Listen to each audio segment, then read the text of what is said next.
Bismillahirrahmanirrahim. Assalamualaikum warahmatullahi wabarakatuh.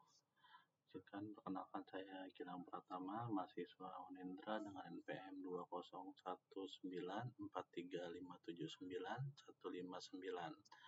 Pada kesempatan kali ini saya akan mempresentasikan program judul tugas akhir saya yang berjudul Sistem Pengambilan Keputusan Kelayakan Pemberian Pinjaman Modal pada PT Indonesia Jaya menggunakan metode decision tree.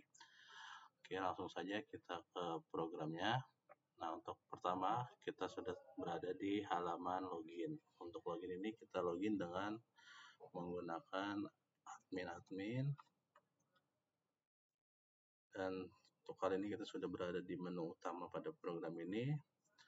Untuk yang pertama, kita bisa lihat kriteria dari kelayakan pemberian pinjaman tersebut.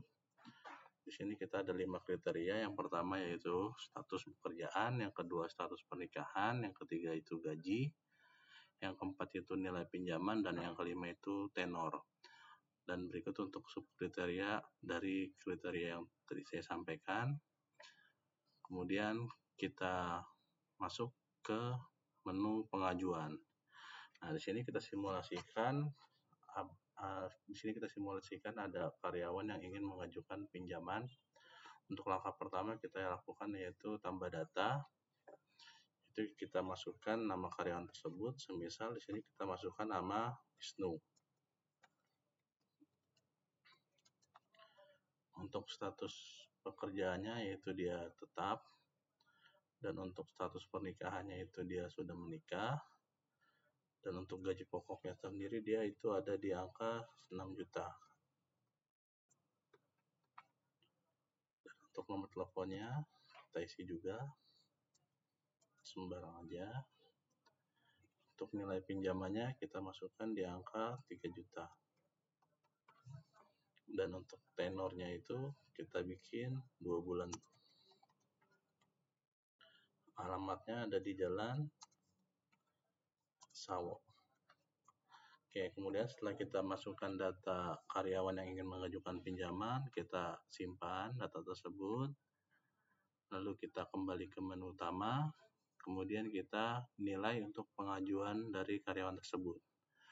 Langkahnya kita klik tambah data, lalu kita masukkan nama karyawan yang tadi yang sudah mengajukan yaitu Wisnu. Nah, kemudian di sini kita bisa lihat bahwa untuk nilai kelayakan dari si Wisnu itu adalah 80%. Kemudian kita simpan di sini. Kemudian kita kembali ke menu utama lagi, dan untuk hasil dari penilaian kita bisa lihat di menu hasil perhitungan. Dan untuk hasil perhitungan karyawan atas nama Wisnu ini tadi ada di angka 80% dan untuk keterangannya yaitu layak diberikan pinjaman. Kemudian setelah itu di sini juga terdapat beberapa menu laporan. Yang pertama itu adalah laporan pengajuan, yang mana laporan pengajuan ini berisikan tentang data karyawan yang mengajukan pinjaman. Dan di sini juga bisa, untuk laporan ini bisa juga dicetak untuk kebutuhan administrasi. Kemudian di sini kita close. Ada juga laporan penilaian, yang mana laporan penilaian ini merupakan laporan perhitungan kelayakan pemberian pinjaman dari setiap karyawan. Kemudian untuk laporan berikutnya itu ada hasil, yang mana hasil ini merupakan keterangan dari nilai perhitungan tadi. Jadi di sini ditambahkan keterangan layak atau tidak layak diberikan pinjaman. Dan juga di sini ada laporan hasil grafik, yang mana yang biru ini menandakan rekapan dari karyawan yang layak diberikan pinjaman, dan yang merah ini adalah rekapan dari karyawan yang tidak layak diberikan pinjaman.